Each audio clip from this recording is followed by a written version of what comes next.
ಸ್ವಾತಂತ್ರ್ಯೋತ್ಸವ ಮುನ್ನಾ ದಿನವೇ ನೌಕಾನೆಲೆಯಲ್ಲಿ ದುರಂತ. ಮುಂಬೈನಲ್ಲಿ ಸಬ್ಮರೀನ್ ಸಿಂಧು ರಕ್ಷಕ ಸ್ಫೋಟ, 18 ಸಿಬ್ಬಂದಿ ಸಜೀವ ದಹನ.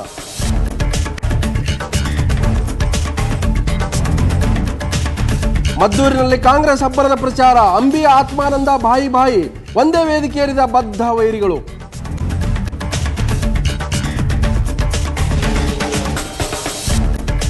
ಕುಲಪತಿ ಕುಲಸಚಿವರ ನಡುವೆ ಜಟಾಪಟಿ. ಗದ್ದಲದ ಗೂಡಾದ ಶ್ರೀಕೃಷ್ಣ ದೇವರಾಯ ವಿವಿ ಡಿಸಿ ಸಂಧಾನದಿಂದ ಶೀತಲ ಸಮರಕ್ಕೆ ಬಿತ್ತು ತಾತ್ಕಾಲಿಕ ಬ್ರೇಕ್.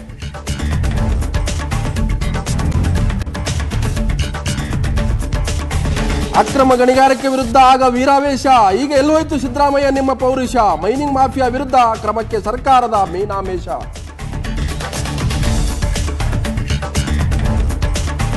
ಸುವರ್ಣ ನ್ಯೂಸ್ ವರದಿಯ ಫಲಶ್ರುತಿ. ಮಾಧವ ಮಂತ್ರಿ ಬ್ಯಾರೇಜ್ ದುರಸ್ತಿಗೆ ಸರ್ಕಾರದ ಕ್ರಮ, ಎಲ್&ಟಿ ಕಂಪನಿಗೆ ಗುತ್ತಿಗೆ.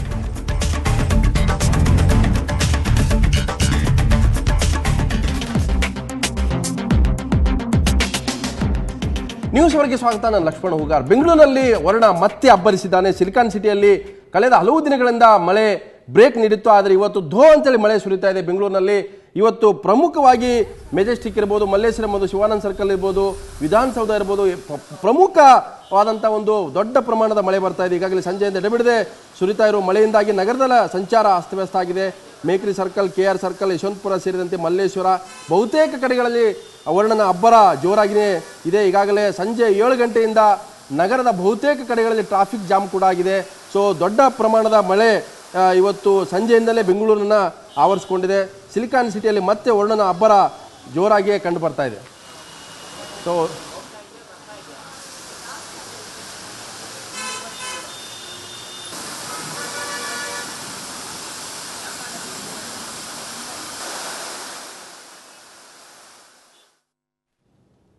ಸ್ವಾತಂತ್ರ್ಯೋತ್ಸವ ಮುನ್ನಾ ದಿನನೇ ಮುಂಬೈನ ಸಬ್ಮರೀನ್ನಲ್ಲಿ ಇವತ್ತು ಮುಂಬೈನಲ್ಲಿ ಸಬ್ಮರೀನ್ ಸಿಂಧು ರಕ್ಷಕ ಸ್ಫೋಟಗೊಂಡು 18 ಜನ ಸಜೀವ ದಹನ ಆಗಿದ್ದಾರೆ. ಅದ್ರ ಜೊತೆಗೆ ಕರ್ನಾಟಕದ 2 ಲೋಕಸಭಾ ಉಪಚುನಾವಣೆಯ ಪ್ರಚಾರದ ಭರಾಟೆ ಇದೆ, ಅದು ಮತ್ತಷ್ಟು ರಂಗೇರ್ತಾ ಇದೆ.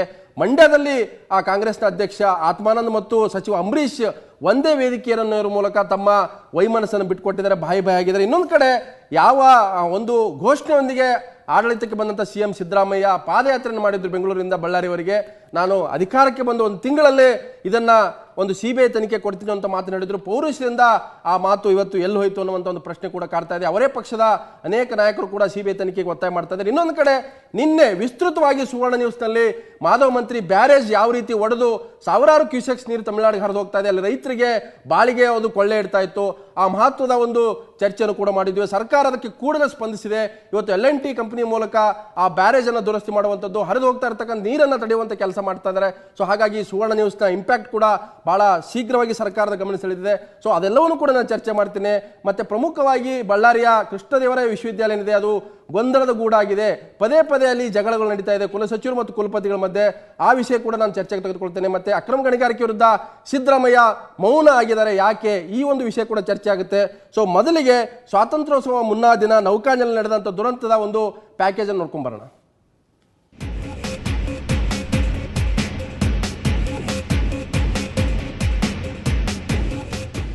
ಮುಂಬೈನ ದಕ್ಷಿಣ ನೌಕಾನೆಲೆಯಲ್ಲಿ ಇಂದು ಮುಂಜಾನೆ 2 ಗಂಟೆ ಸಮಯದಲ್ಲಿ ಭಾರೀ ಸದ್ದು ಕೇಳಿಸಿತ್ತು. ನೋಡುತ್ತಲೇ ಬೆಂಕಿಯ ಕೆನ್ನಾಲಿಗೆ ಗಗನಕ್ಕೆ ಚಿಮ್ಮುತ್ತಿತ್ತು. ಭಾರತೀಯ ನೌಕಾಪಡೆಗೆ ಸೇರಿದ್ದ INS ಸಿಂಧು ರಕ್ಷಕ್ ಜಲಾಂತರ್ಗಾಮಿಯಲ್ಲಿ ಸ್ಫೋಟವಾಗಿತ್ತು.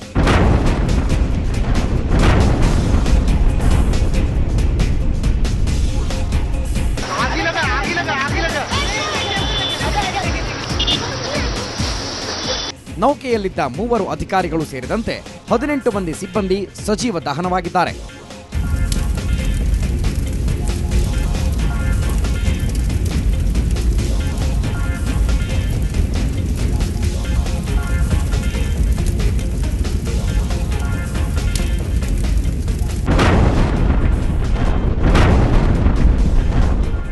ಸ್ಫೋಟದ ಸದ್ದು ಕೇಳಿದಾಕ್ಷಣ ನೌಕಾಪಡೆ ಯೋಧರು ಮತ್ತು ಅಗ್ನಿಶಾಮಕ ಸಿಬ್ಬಂದಿ ದೌಡಾಯಿಸಿ ಬೆಂಕಿ ನಂದಿಸುವ ಕಾರ್ಯಾಚರಣೆ ನಡೆಸಿದರು.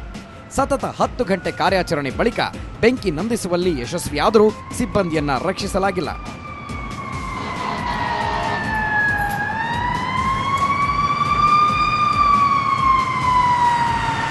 ಈ ಬಗ್ಗೆ ದೆಹಲಿಯಲ್ಲಿ ಪ್ರತಿಕ್ರಿಯಿಸಿರುವ ರಕ್ಷಣಾ ಸಚಿವ ಎಕೆ ಆಂಟನಿ, ದೇಶ ಸೇವೆಯಲ್ಲಿ ತೊಡಗಿದ್ದ ಸಿಬ್ಬಂದಿ ಸಾವು ನೋವುಂಟು ಮಾಡಿದೆ ಅಂತ ವಿಷಾದಿಸಿದರು.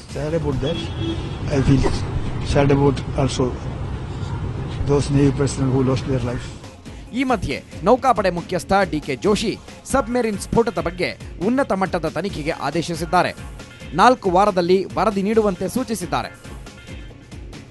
2300 ಟನ್ ಸಾಮರ್ಥ್ಯದ ಸಿಂಧು ರಕ್ಷಕ್ ರಷ್ಯಾದಲ್ಲಿ ತಯಾರಾಗಿದ್ದು ಭಾರತೀಯ ನೌಕಾಪಡೆಯಲ್ಲಿ ಸೇವೆ ಸಲ್ಲಿಸುತ್ತಿತ್ತು.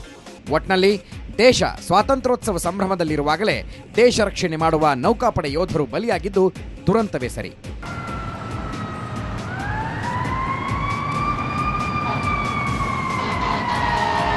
ಬ್ಯೂರೋ ರಿಪೋರ್ಟ್, ಸುವರ್ಣ ನ್ಯೂಸ್. ಸೊ ರಾಜ್ಯದ 2 ಲೋಕಸಭಾ ಉಪಚುನಾವಣೆಯ ಕಾವು ದಿನೇ ದಿನೇ ರಂಗೇರ್ತಾ ಇದೆ. ಮಂಡ್ಯದಲ್ಲಿ ರಮ್ಯಾ ಕಣಕ್ಕಿಳಿದಿರೋದ್ರಿಂದ ಬಹುತೇಕ ಆ ಕ್ಷೇತ್ರ ಕೂಡ ಈಗ ಹೆಚ್ಚು ರಂಗೇರ್ತಾ ಇದೆ. ಅದ್ರ ಜೊತೆಗೆ ಬೆಂಗಳೂರು ಗ್ರಾಮಾಂತರ ಕ್ಷೇತ್ರ ಕೂಡ ಅಷ್ಟೇ ಕಾವು ಇರ್ತಾ ಇದೆ. ಈ ಒಂದು ಏನು JDS ನಾಯಕ ಶ್ರೀನಿವಾಸ್ ನೀಡಿದಂಥ ಹೇಳಿಕೆ ಕೂಡ ವಿವಾದಕ್ಕೆ ಈಡಾಗಿತ್ತು. ರಮ್ಯಾ ಪ್ರಣಾಳ ಶಿಶು ಅಂತ ಹೇಳಿಕೆ ನೀಡಿ ಎಲ್ಲ ವಿರೋಧ ಮತ್ತು ಆಕ್ರೋಶಕ್ಕೂ ಕಾರಣ ಆಗಿತ್ತು. ಇವತ್ತು ಕೂಡ ಮಂಡ್ಯದಲ್ಲಿ ವಿಶೇಷವಾಗಿ ಅಂಬರೀಷ್ ಮತ್ತು ಆತ್ಮಾನಂದ್ ಒಂದೇ ವೇದಿಕೆಯಲ್ಲಿ ಬಾಯಿಯಾಗಿದ್ದಾರೆ. ಮತ್ತು ಇದೇ ಮೊದಲ ಬಾರಿಗೆ JDS ಮಾಜಿ ಶಾಸಕ ಶ್ರೀನಿವಾಸ್ ನೀಡಿದಂಥ ಆ ಒಂದು ಅವಹೇಳನಕಾರಿ ಹೇಳಿಕೆ ನಾನು ಬಹಳ ಗಂಭೀರ ತೆಗೆದುಕೊಳ್ಳಲ್ಲ, ನಾನು ಕೂಡ ಆ ಮಟ್ಟಕ್ಕೆ ಇಳಿಯೋದಿಲ್ಲ ಅನ್ನೋ ಒಂದು ಮೊದಲ ಹೇಳಿಕೆಯನ್ನು ರಮ್ಯಾ ನೀಡಿದರೆ ಆ ಸುದ್ದಿಯನ್ನು ಕೂಡ ನೋಡ್ಕೊಂಬರೋಣ.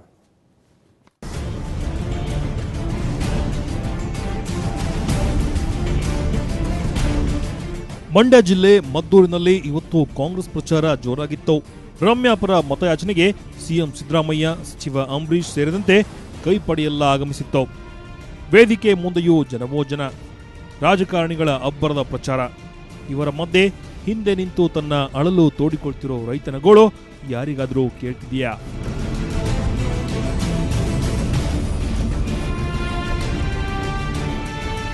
ಕಬ್ಬಿಗೆ ಬೆಲೆ ಘೋಷಿಸಲು ರೈತನೊಬ್ಬ ಬೇಡ್ಕೊಳ್ತಿದ್ದಾನೆ. ಆತನ ಮುಖ ಕೂಡ ಇಲ್ಲಿ ಕಾಣಿಸ್ತಿಲ್ಲ. ಹಾಗೇನೆ ಆತನ ಗೋಳು ಕೂಡ ಇಲ್ಲಿ ಯಾರಿಗೂ ಕೇಳಿಸಲೇ ಇಲ್ಲ. ಆದರೆ ಕಾಂಗ್ರೆಸ್ ಅಭ್ಯರ್ಥಿ ಪರ ಅದ್ದೂರಿ ಪ್ರಚಾರ ನಡೀತು. ದುಃಖದಲ್ಲೇ ಇರೋ ರಮ್ಯಾ ಕೂಡ ಉದ್ಘಾಟನೆಯ ವೇಳೆ ಇವತ್ತು ಜನರತ್ತ ಕೈಬೀಸಿ ಕೊಂಚ ನಸುನಕ್ಕರು. ಇನ್ನು ವೇದಿಕೆಯಲ್ಲಿ ಮಂಡ್ಯ ಜಿಲ್ಲಾ ಕಾಂಗ್ರೆಸ್ ಅಧ್ಯಕ್ಷ ಆತ್ಮಾನಂದ ಹಾಗೂ ಸಚಿವ ಅಂಬರೀಷ್ ಒಟ್ಟಿಗೆ ಕುಳಿತಿದ್ರು. ಭಿನ್ನಮತ ಮರೆತು ರಮ್ಯಾ ಗೆಲುವಿಗಾಗಿ ಒಂದಾಗಿದ್ದು ಕಂಡುಬಂತು. ಬಹಿರಂಗ ಸಭೆಯಲ್ಲಿ ಪುಟ್ಟದಾಗಿ ಮಾತನಾಡಿದ ರಮ್ಯಾ ಮತಯಾಚನೆ ಮಾಡಿದ್ರು. ನಿಮ್ಮೆಲ್ರಿಗೂ ಗೊತ್ತಿದೆ, ನಾನು ಮಾನಸಿಕವಾಗಿ ತುಂಬ ನೊಂದಿದ್ದೀನಿ. ಬಟ್ ನಿಮ್ಮೆಲ್ಲರೂ ನೋಡಿದ ಮೇಲೆ ನನ್ನ ಮನಸ್ಸಿಗೆ ಸ್ವಲ್ಪ ಸಮಾಧಾನ ಆಗಿದೆ. ನಾನು ಹೆಚ್ಚಾಗಿ ಮಾತಾಡಲ್ಲ. ಮಣ್ಣಿನ ಋಣ ತೀರಿಸೋದಕ್ಕೆ ನನಗೊಂದು ಅವಕಾಶ ಕೊಡಿ. ನಿಮ್ಮೆಲ್ಲರೂ ಆಶೀರ್ವಾದ ಇರಲಿ ಅಂತ ನಾನು ಕೇಳ್ಕೊತೀನಿ. ಇನ್ನು ಬೆಂಗಳೂರು ಗ್ರಾಮಾಂತರ ಕ್ಷೇತ್ರದಲ್ಲಿ JDS ಅಭ್ಯರ್ಥಿ ಅನಿತಾ ಕುಮಾರಸ್ವಾಮಿ ಪ್ರಚಾರ ಭರಾಟೆ ಜೋರಾಗಿತ್ತು. ಪತ್ನಿಯ ಜೊತೆ ಪತಿ ಕುಮಾರಸ್ವಾಮಿ ರಾಮನಗರ ಜಿಲ್ಲೆಯ ಹಲವೆಡೆ ಬಿರುಸಿನ ಪ್ರಚಾರ ನಡೆಸಿದ್ರು. ಬಡವರ ಪರವಾದಂತಹ ಆರ್ಥಿಕ ಕಾರ್ಯಕ್ರಮಗಳನ್ನು ಕೊಡ್ತಕ್ಕಂಥದ್ರಲ್ಲಿ ಈಗಿನ ಕೇಂದ್ರ ಸರ್ಕಾರದಲ್ಲಿ ಹಲವಾರು ರೀತಿಯ ಒಂದು ಕೆಟ್ಟ ತೀರ್ಮಾನಗಳನ್ನು ನಾವೇನು ಕಾಣ್ತಾ ಇದ್ದೇವೆ. ಅದರ ಹಿನ್ನೆಲೆಯಲ್ಲಿ ಈ ಒಂದು ಚುನಾವಣೆಯಲ್ಲಿ ನೀವೇ ಬೆಳೆಸಿರ್ತಕ್ಕಂಥ ಈ ಒಂದು ಪಕ್ಷವನ್ನ ಉಳಿಸಬೇಕು ಅಂತಕ್ಕಂಥ ಮನವಿಯನ್ನು ನಿಮ್ಮೆಲ್ಲರ ಮುಂದೆ ಸಲ್ಲಿಸಿ. ಒಟ್ಟಾರೆ ಉಪಚುನಾವಣೆ ನಡೆಯುತ್ತಿರೋ 2 ಕ್ಷೇತ್ರಗಳಲ್ಲಿ JDS ಕಾಂಗ್ರೆಸ್ ಪ್ರಚಾರ ಜೋರಾಗಿದೆ. ಆದರೆ ಇವರಿಬ್ಬರ ಅಬ್ಬರದಲ್ಲಿ ರೈತರ ಪಾಡು ಕೇಳೋರಿಲ್ಲದಂತಾಗಿದೆ. ಮದ್ದೂರಿನಲ್ಲಿ ರೈತನ ಅಳಲು ಯಾರಿಗೂ ಕೇಳಲಿಲ್ಲ ಅನ್ನೋದು ಇದಕ್ಕೊಂದು ಮೂಕ ಸಾಕ್ಷಿ. ಬ್ಯೂರೋ ರಿಪೋರ್ಟ್, ಸುವರ್ಣ ನ್ಯೂಸ್. ಸೊ ಇಲ್ಲಿವರೆಗೂ ಕೂಡ ರಮ್ಯಾ ಕಣ್ಣೀರಿನ ಮೂಲಕ ಪ್ರಚಾರವನ್ನು ಮಾಡಿದ್ರು. ಎಲ್ಲೂ ಕೂಡ ಮಾತುಗಳನ್ನು ಆಡ್ತಿರಲಿಲ್ಲ, ಕೇವಲ ಕೈ ಮುಗಿದು ಮತಗಳನ್ನು ಕೇಳ್ತಾ ಇದ್ರು. ಅಂತಿಮವಾಗಿ ಇವತ್ತು ಮೌನ ಮುರಿದಿದ್ದಾರೆ. ಯಾವ ಮಾಜಿ ಶಾಸಕರಾಗಿದ್ದಂಥ ಏನು ಶ್ರೀನಿವಾಸ್ ಹೇಳಿಕೆಯನ್ನು ಕೊಟ್ಟಿದ್ರು, ರಮ್ಯಾ ಪ್ರಣಾಳ ಶಿಶು, ಅಪ್ಪ ಯಾರು, ಜಾತಿ ಯಾವುದು ಗೊತ್ತಿಲ್ಲ, ಅಂಥವ್ರನ್ನ ವೋಟ್ ಹಾಕ್ತೀರ ಅನ್ನೋಂಥ ಪ್ರಶ್ನೆ ಕೂಡ ಮಾಡಿದ್ರು. ಅದು ದೊಡ್ಡ ವಿವಾದಕ್ಕೀಡಾಗಿತ್ತು. ಇವತ್ತು ರಮ್ಯಾ ಮೊದಲ ಬಾರಿಗೆ ಈ ಒಂದು ವಿಷಯಕ್ಕೆ ಪ್ರತಿಕ್ರಿಯೆ ನೀಡಿದರೆ. ಬನ್ನಿ ನೋಡೋಣ ಏನು ಪ್ರತಿಕ್ರಿಯೆ. ಬೇರೆಯವರು ನನ್ನ ಬಗ್ಗೆ ಕೆಟ್ಟದಾಗ ಮಾತಾಡ್ತಿದ್ರು, ನಾನು ಅವ್ರ ಬಗ್ಗೆ ಕೆಟ್ಟದಾಗ ಮಾತಾಡಲ್ಲ. ಯಾಕಂದ್ರೆ ಅವ್ರಿಗೂ ನನಗೂ ಅವಾಗ ಏನ್ ವ್ಯತ್ಯಾಸ ಇರುತ್ತೆ ಹೇಳಿ?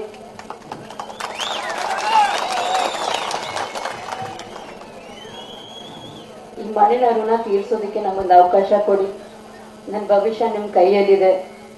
ನಿಮ್ಮೆಲ್ಲರೂ ಆಶೀರ್ವಾದ ನನ್ಗಿರ್ಲಿ ಅಂತ ನಾನು ಕೇಳ್ಕೊತೀನಿ. ಇನ್ನೊಬ್ಬ ನಾಯಕ CM ಇಬ್ರಾಹಿಂ ಇವತ್ತು ಹೊಸ ಹೇಳಿಕೆ ಕೊಟ್ಟಿದ್ದಾರೆ. ರಾಜ್ಯ ಸರ್ಕಾರ ಬಡವರಿಗೆ ಅಕ್ಕಿ ಕೊಡ್ತಾ ಇದೆ, ಇನ್ನೊಂದು ಕಡೆ ಹಾಲು ಕೊಡ್ತಾ ಇದೆ, ಅಷ್ಟೇ ಸಾಲೋದಿಲ್ಲ, ಚಿಕನ್ ಕೊಡಿ ಅನ್ನುವಂಥ ಒಂದು ಮಾತನ್ನು ಹೇಳಿದ್ದಾರೆ. ಸರ್ಕಾರಕ್ಕೆ ಸಲಹೆ ಕೊಟ್ಟಿದ್ದಾರೆ. ಪ್ರಚಾರ ಸಂದರ್ಭದಲ್ಲಿ CM ಇಬ್ರಾಹಿಂ ಮಾತಾಡೋ ಮೂಲಕ ಮುಂದಿನ ದಿನಗಳಲ್ಲಿ ಶಾಲಾ ಮಕ್ಕಳಿಗೆ ಚಿಕನ್ ಕೊಡಿ ಅನ್ನುವಂಥ ಒಂದು ಸಲಹೆ ಕೊಟ್ಟಿದ್ದಾರೆ. ಸೋಮಾರಿ ಆಗ್ಬಿಡ್ತವೆ, ಯಾಕ್ರು ನಿಮಗೆ ಹೊಟ್ಟೆ ಕಿಚ್ಚು? 3 ಹೊತ್ತು ಹೊಟ್ಟೆ ತುಂಬ ತಿನ್ನೋದು ನಿಮಗೆ ಸಂತೋಷ ಇಲ್ವೇ? ನಿಮಗೆ ಹೇಳ್ತೇನೆ, ಅನ್ನ ಹಾಲು ಇನ್ನೂ ಏನಾದ್ರೂ ನಮ್ದು ಸರಿಯಾಗಿ ನಡೀತು ಅಂದ್ರೆ ಮುಂದಿನ ಸಲ ಚಿಕನ್ನು ಕೊಡು ಅಂತ ಹೇಳ್ತೀವಿ ನಾವು ನಿಮ್ಗೆ. ನಿಮ್ಗೆ ಹೇಳೋದಾದ್ರೆ ಹಿಂದೆ ಯಡಿಯೂರಪ್ಪ ಕೋಳಿ ಮೊಟ್ಟೆ ಕೊಡಬೇಕು, ಹಾಲು ಕೊಡಬೇಕು, ಜಗಳ ಶುರುವಾಗ್ಬಿಡುತ್ತೆ. ಅಲ್ಲಿ ಮೊಟ್ಟೆ ಕೊಡಬೇಕು ಅಂತ ಬೇಡ ಅಂತ ಹಾಲು ಕೊಡಬೇಕು, ಮೊಟ್ಟೆನೂ ಕೊಡ್ಲಿಲ್ಲ, ಹಾಲು ಕೊಡ್ಲಿಲ್ಲ. ಇನ್ನು ಶ್ರಾವಣ ಮಾಸ ಆರಂಭ ಆಗ್ತಾ ಇದೆ. ಇವತ್ತು ಹೂ ಹಣ್ಣು ಇರ್ಬೋದು, ಯಾವುದೇ ತರಕಾರಿ ಖರೀದಿ ಮಾಡಬೇಕಾದ್ರೆ ಗ್ರಾಹಕನ ಕಣ್ಣಲ್ಲಿ ನೀರು ಬರ್ತಾ ಇದೆ. ಸೊ ಹಬ್ಬಗಳ ಸರ್ಮಾಲೆ ಮುಂದೆ ಇದ್ರೂ ಕೂಡ ಇವತ್ತು ಖರೀದಿ ಮಾಡದೇ ಇರೋ ಸ್ಥಿತಿಯಲ್ಲಿ ಇವತ್ತು ಸಾಮಾನ್ಯ ಗ್ರಾಹಕ ಇದ್ದಾನೆ. ಸೊ ಆ ಒಂದು ತರಕಾರಿಯ ಬೆಲೆ ಇವತ್ತು ಗಗನಕ್ಕೇರ್ತಾ ಇದೆ, ಈರುಳ್ಳಿ ಕಣ್ಣೀರು ತರ್ತಾ ಇದೆ. ಸೊ ಆ ಒಂದು ಸುದ್ದಿಯನ್ನು ಕೂಡ ನೋಡೋಣ.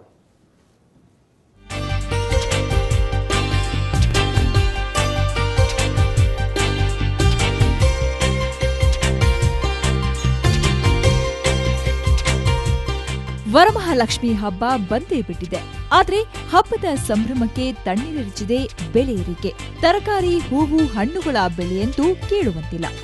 ಈರುಳ್ಳಿ ಬೆಲೆ ಕೆಜಿಗೆ 70 ರೂಪಾಯಿ ಆಗಿದೆ. 40 ರೂಪಾಯಿ ಇದ್ದ ಬೆಲೆ ಏಕಾಏಕಿ 30 ರೂಪಾಯಿ ಜಾಸ್ತಿ ಆಗ್ಬಿಟ್ಟಿದೆ. ಇನ್ನು ಕ್ಯಾಪ್ಸಿಕಮ್ ಕೆಜಿಗೆ 90 ರೂಪಾಯಿ ಕೊಡಬೇಕು. 60 ರೂಪಾಯಿ ಇದ್ದದ್ದು ಒಂದೇ ಸಲ 30 ರೂಪಾಯಿ ಜಾಸ್ತಿ ಆಗ್ಬಿಟ್ಟಿದೆ. ಬಾಯಲ್ಲಿ ನೀರುರಿಸುವ ಕ್ಯಾರೆಟ್ ಹಲ್ವಾ ಮಾಡೋಣ ಅಂದ್ರೆ ಬೇಡಪ್ಪ ಅನ್ನೋ ಹಾಗಾಗಿದೆ. 50 ರೂಪಾಯಿ ಇದ್ದ ಕೆಜಿ ಕ್ಯಾರೆಟ್ಗೆ ಒಂದೇ ಬಾರಿ 30 ರೂಪಾಯಿ ಜಾಸ್ತಿಯಾಗಿದ್ದು 80 ರೂಪಾಯಿಗೆ ಏರಿಕೆಯಾಗಿದೆ. ತರಕಾರಿ ಅಷ್ಟೇ ಅಲ್ಲ, ಹೂವಿನ ಬೆಲೆ ಕೂಡ ಗಗನಕ್ಕೇರಿದೆ. ಕನಕಾಂಬರ ಹೂವಿನ ಬೆಲೆ ಕೆಜಿಗೆ 1600 ರೂಪಾಯಿ ಆಗಿದೆ. 600 ರೂಪಾಯಿ ಇದ್ದ ಬೆಲೆ ಏಕಾಏಕಿ 1000 ರೂಪಾಯಿ ಜಾಸ್ತಿ ಆಗಿದೆ. ಸೇವಂತಿ ಹೂವಿನ ಬೆಲೆ ಕೆಜಿಗೆ 200 ರೂಪಾಯಿ ಆಗಿದೆ. 80 ರೂಪಾಯಿ ಇದ್ದ ಬೆಲೆ ಏಕಾಏಕಿ 120 ರೂಪಾಯಿ ಜಾಸ್ತಿ ಆಗಿದೆ. ಚೆಂಡು ಹೂವಿನ ಬೆಲೆ ಕೆಜಿಗೆ 50 ರೂಪಾಯಿ ಆಗಿದೆ. 20 ರೂಪಾಯಿ ಇದ್ದ ಬೆಲೆ ಏಕಾಏಕಿ 30 ರೂಪಾಯಿ ಹೆಚ್ಚಾಗಿದೆ. ಘಮಘಮ ಮಲ್ಲಿಗೆ ಹೂವು ಬೇಕು ಅಂದ್ರೆ ಕೆಜಿಗೆ 1000 ರೂಪಾಯಿ ಕೊಡಬೇಕು. 250 ರೂಪಾಯಿ ಇದ್ದದ್ದು ಒಂದೇ ಸಲ 1000 ರೂಪಾಯಿಗೆ ಏರಿಕೆಯಾಗಿದೆ. ಲಕ್ಷ್ಮೀ ಪೂಜೆಗೆ ಬೇಕೇ ಬೇಕಾಗಿರುವ ತಾವರೆ ಹೂವಿಗೆ 40 ರೂಪಾಯಿ ಕೊಡಲೇಬೇಕು. ಒಂದೇ ವಾರದಲ್ಲಿ 30 ರೂಪಾಯಿ ಜಾಸ್ತಿಯಾಗಿದೆ. ಸತತವಾಗಿ ಸುರಿತಿರೋ ಮಳೆಯಿಂದಾಗಿ ಹೂವಿನ ಗಿಡಗಳು ಮತ್ತು ಹೂವು ಕೊಳೆತು ಹೋಗ್ತಿವೆ. ಹೂಗಳ ಸರಬರಾಜೇ ಕಡಿಮೆಯಾಗಿದೆ. ಆದ್ರೆ ಬೇಡಿಕೆ ಮಾತ್ರ ಸಿಕ್ಕಾಪಟ್ಟೆ ಇದೆ. ಬೆಲೆ ಎಷ್ಟಿದ್ರೇನು, ಹಬ್ಬ ಮಾಡ್ಬೇಕಲ್ವಾ? ಹೀಗಾಗಿ ಮಲ್ಲೇಶ್ವರಂ ಮಾರುಕಟ್ಟೆಯಲ್ಲಿ ಸೂಜಿ ಕೂಡ ಬೀಳೋಕಾಗದಷ್ಟು ಜನಜಂಗುಳಿ ಇತ್ತು. ಬೆಂಗಳೂರಿಂದ ಕ್ಯಾಮರಾಮನ್ ವಿನೋದ್ ಜೊತೆ ನಂದಿನಿ, ಸುವರ್ಣ ನ್ಯೂಸ್. ಸೊ ಈಗೊಂದು ಸಣ್ಣ ಬ್ರೇಕ್, ಮತ್ತೆ ನ್ಯೂಸ್ ಅವರ್ ಮುಂದುವರಿಯೋದು.